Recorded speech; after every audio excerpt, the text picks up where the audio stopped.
नमस्कार, झारखंड समाचार में आप सबों का स्वागत है। आइए जानते हैं आज की ताजा खबरों को। इससे पहले आपने चैनल को सब्सक्राइब नहीं किया है तो प्लीज चैनल को सब्सक्राइब कर बेल आइकन को प्रेस कर दीजिए ताकि खबरों का अपडेट आपको मिलता रहे। आइए बढ़ते हैं खबरों की ओर।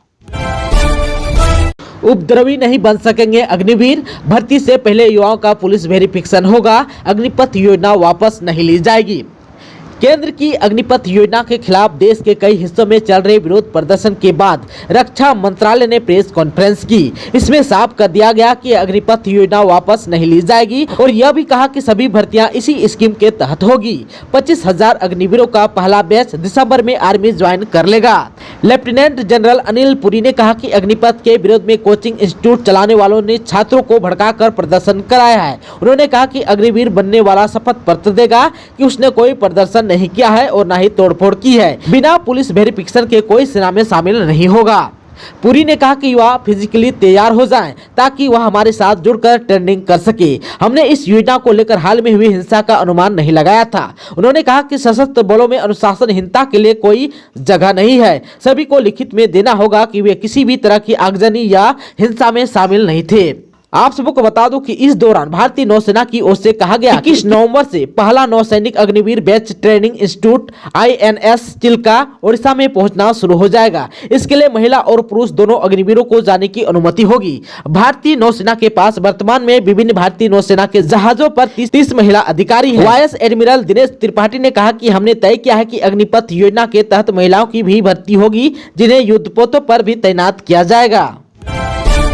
JSSC ने 991 पदों पर निकली वैकेंसी, क्लर्क और स्टेनोग्राफर के पद पर निकली वैकेंसी। आवेदन करने की अंतिम तिथि आज।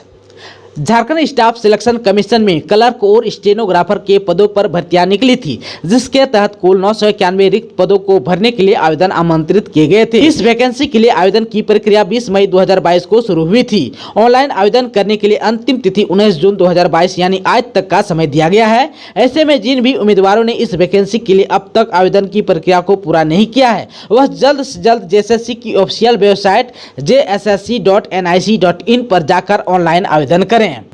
आप सबों को बता दूं कि इन पदों के लिए 10वीं और 12वीं पास उम्मीदवार आवेदन कर सकते हैं। इन पदों के लिए न्यूनतम आयु सीमा 18 वर्ष एवं अधिकतम आयु सीमा 40 वर्ष है। JSSC के इन पदों पर आवेदन करने के लिए जनरल कैटेगरी के उम्मीदवारों को 100 रुपये का शुल्क देना होगा, जबकि SC/ST कैटेगरी के उम्मीदवारों को 50 रुपये शुल्क देना होगा। झारखंड में होने लगी मानसून की बारिश, रांची में झमाझम बारिश से राहत, येलो अलर्ट जारी। झारखंड की राजधानी रांची में सुबह से धूप तेज थी, इससे काफी उमस थी। दोपहर में मौसम ने करवट ली, हवाएं चलने लगी। इसके बाद झमाझम बारिश होने लगी, इससे लोगों को गर्मी से राहत मिली। आप सबको बता दें कि झारखंड में मानसून की एंट्री हो गई है। 1-2 दिनों में पूरे राज्य में मानसून की बारिश होने लगेगी। आज धनबाद, हजारीबाग समेत कई जिलों में बारिश के आसार हैं। वज्रपात की भी आशंका है। मौसम विभाग ने येलो अलर्ट जारी किया है। मौसम विभाग ने अपने पूर्व अनुमान में बताया कि आज यानी कि रविवार को चतरा, गुमला, हजारीबाग, लातेहार, धनबाद, गिरिडीह, बोकारो, गढ़वा, खूंटी, कोडरमा, रामगढ़, सिमडेगा, पश्चिमी सिंहभूम जिले के कुछ भागों में गर्जन के साथ बारिश होगी। वज्रपात की भी आशंका है, इसे लेकर येलो अलर्ट जारी किया गया है। मौसम विभाग ने अपने पूर्व अनुमान में बताया कि 19 जून और कल यानी कि 20 जून को संथाल परगना में भारी बारिश हो सकती है। 20 जून को राज्य के मध्य हिस्से यानी कि राजधानी रांची और आसपास के साथ साथ उत्तरी हिस्सों में भी बारिश हो सकती है। मौसम विभाग के केंद्र प्रभारी अभिषेक आनंद के अनुसार झारखंड में मानसून का आगमन हो गया है। स्थिति अनुकूल है। आने वाले 2 से 3 दिनों में पूरे राज्य में मानसून की बारिश होने लगेगी। मांडर उपचुनाव प्रचार के लिए रांची पहुंचे असदुद्दीन ओवैसी, रांची हिंसा के लिए बीजेपी और जेएमएम पर साधा निशाना।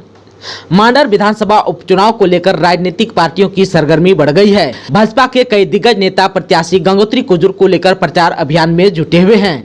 इसी सिलसिले में भाजपा से बगावत कर AIMIM का दामन थामने वाले देव कुमार धान के पक्ष में वोट मांगने के लिए पार्टी नेता असदुद्दीन ओवैसी रांची पहुंच चुके हैं। एयरपोर्ट पहुंचने के बाद उन्होंने रांची हिंसा पर बड़ा बयान दिया। उन्होंने इस घटना के लिए बीजेपी को जिम्मेदार ठहराया। साथ ही साथ उन्होंने सरकार की सुरक्षा व्यवस्था पर भी सवाल खड़ा किया और इससे झामुमो की लापरवाही करार दिया है। दूसरी तरफ ओवैसी की आज होने वाली सभा पर बारिश खलल डाल सकती है, क्योंकि राजधानी रांची में झमाझम बारिश हो रही है। मैदान में पानी पानी भरा हुआ है। स्थानीय लोगों की भीड़ जमा हो गई है। हालांकि आयोजकों का कहना है कि कार्यक्रम निर्धारित समय पर ही शुरू होगा। इधर जो है ओबीसी की होने वाली रैली को लेकर भी प्रशासन की सुरक्षा व्यवस्था सख्त है। चप्पे चप्पे पर पुलिस के जवान मौजूद हैं। झारखंड बंद को लेकर प्रशासन सख्त। कोडरमा और जमशेदपुर में जवानों ने किया फ्लैग मार्च। अग्निपथ योजना के विरोध में आज वाम दल संगठन ने झारखंड बंद की घोषणा की है। राज्य भर में प्रशासन की सुरक्षा व्यवस्था सख्त है। इसी के मद्देनजर कोडरमा के निरीक्षक प्रभारी जवाहरलाल के नेतृत्व में आरपीएफ और स्थानीय थाना तिलिया के अधिकारी एवं जवानों ने संयुक्त रूप से दंगा निरोधक उपकरणों से युक्त होकर कोडरमा रेलवे स्टेशन क्षेत्राधिकार और अगल बगल में स्थानीय बाजार में फ्लैग मार्च भी किया। कोडरमा स्टेशन पर आज भी पूरी तरह सन्नाटा पसरा हुआ है। वहीं दूसरी तरफ टाटा नगर रेलवे स्टेशन पर भी आरपीएफ जवानों ने एहतियातन फ्लैग मार्च किया है। आप सबको बता दूं कि बिहार बंदी को लेकर कोडरमा से गुजरने वाली कई ट्रेनों को शनिवार को रद्द कर दिया गया है। इसमें Kolkata Jammu Tawi express, Ranchi Patna Janshatabdi, Dehri Asansol Dhanbad express, Varanasi Asansol passenger, Purnia court Hatia express, Hatia Islampur express, Hatia Patna express, Asansol Gaya passenger, Asansol Varanasi passenger train शामिल हैं। वहीं देर शाम आनंद विहार हटिया एक्सप्रेस, ई Delhi Puri express, Firozpur Dhanbad express, Jammu Tawi Kolkata express, Yognagari Rishikesh Howrah express भी रद्द कर दी गई है। झारखंड के कर्मचारियों के लिए जल्द शुरू होने वाली है पेंशन योजना। जानिए क्या क्या मिलेगी सुविधाएं। झारखंड प्रदूषण नियंत्रण बोर्ड ने अपने कर्मचारियों के लिए पेंशन योजना लागू करने का फैसला लिया है। इसके लिए बोर्ड खर्च का आकलन और तौर तरीका पर विचार भी कर रहा है। इसके लिए एजेंसी रखने का फैसला लिया गया है, जिसे लेकर एक्सप्रेशन ऑफ इंटरेस्ट निकाल दिया गया है। बोर्ड में पेंशन व्यवस्था के स्वरूप पर भी चर्चा होगी। इसके लिए रिटायर और उसके परिवार का पूरा विवरण तैयार करने का प्रस्ताव है। इसमें कर्मियों और उसके परिजनों का नाम, जन्म तिथि, सेवा में योगदान करने की तिथि, बेसिक पे आदि की जानकारी भी ली जाएगी। बोर्ड ने तय किया है कि रिटायर के बाद पेंशन प्राप्त करने के इच्छुक कर्मियों को बेसिक का 50% महंगाई भत्ता और 1000 रुपये मेडिकल अलाउंस के रूप में दिया जाएगा। रिटायर हो चुके कर्मियों या आश्रित की पेंशन तय कर इसे संस्था की वेबसाइट पर डाल दिया जाएगा। बोर्ड कर्मियों के लिए पेंशन का फॉर्मूला तय करने के लिए इच्छुक कंपनियां 29 जून तक आवेदन कर सकती है। इसमें वैसी कंपनियां शामिल हो सकती है जिनके पास 2018 से 2019 से लेकर 2020-21 तक का वित्त ऑडिट मौजूद हो।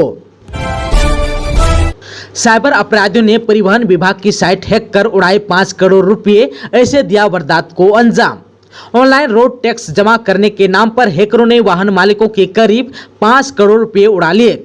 इससे टैक्स जमा करने वाले वेंडर और साइबर कैफे संचालक परेशान हैं। यह गोरख धंधा 1.5 वर्ष से चल रहा था। जब इसका पता चला तब तक राज्य के 24 में से 23 जिलों के 3904 वाहन मालिकों द्वारा रोड टैक्स के दिए पैसे हैकरों ने उड़ा लिए। यह सब परिवहन विभाग के एम परिवहन ऐप और ई ग्रास साइट को हैक कर किया गया। पूरे मामले में विभागीय कर्मियों की संलिप्तता से इनकार नहीं किया जा सकता।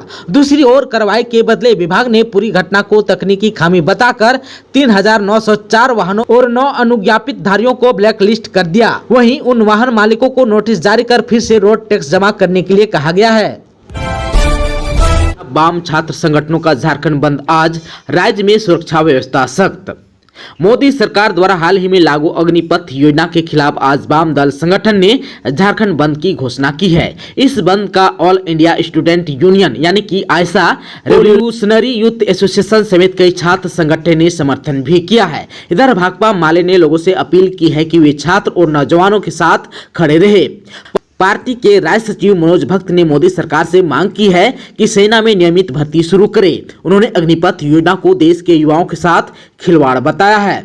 विभिन्न छात्र संगठनों द्वारा रविवार को बंद और प्रदर्शन की सूचना मिलने के बाद शनिवार की शाम राजधानी की सुरक्षा को लेकर एसएसपी और सिटी एसपी ने थाना प्रभारियों के साथ बैठक की। सिटी एसपी अंशुमान ने बताया कि अग्निपथ के विरोध में बंद और प्रदर्शन की अपुष्टि सूचना पुलिस को मिली है। एहतियात के तौर पर शहरी क्षेत्र के उन 6 थाना क्षेत्रों में यानी कि कोतावली, डेली मार्केट, हिंदपीढ़ी, लोअर बाजार, चुटिया और डोरंडा जहां 144 लागू है वहां अतिरिक्त फोर्स की तैनाती की गई है। दूसरे थाना क्षेत्रों में भी पुलिस की तैनाती की गई है। अग्निपथ योजना का विरोध को देखते हुए रांची और हटिया स्टेशन पर सुरक्षा का व्यापक व्यवस्था भी की गई है। आरपीएफ के कमांडेंट प्रशांत यादव ने बताया कि आरपीएफ के अतिरिक्त जवानों की तैनाती की गई है। स्टेशन के अंदर प्रवेश के लिए एक द्वार का ही इस्तेमाल किया जा रहा है। यात्रियों के टिकट और शारीरिक जांच के बाद ही प्लेटफॉर्म में प्रवेश करने दिया जा रहा है। कई जवानों को बिना वर्दी के ही तैनात किया गया है। इसके अलावा स्टेशन परिसर ट्रेनों में भी संदिग्ध लोगों पर नजर रखी जा रही है। वहीं जिला प्रशासन से भी समन्वय स्थापित किया गया है। उन्होंने यात्रियों से अपील की है कि ट्रेन रवाना होने से आधा घंटा से पहले स्टेशन पहुंचे, जिससे जवानों को जांच में सहूलियत होगी। दोस्तों, अभी तक आपने चैनल को सब्सक्राइब नहीं किया है तो प्लीज चैनल को सब्सक्राइब कर बेल आइकन को प्रेस कर दीजिए ताकि खबरों का अपडेट आपको मिलता रहे। इसके साथ ही आज की खबरों में बस इतना ही। हमें दीजिए इजाजत। नमस्कार।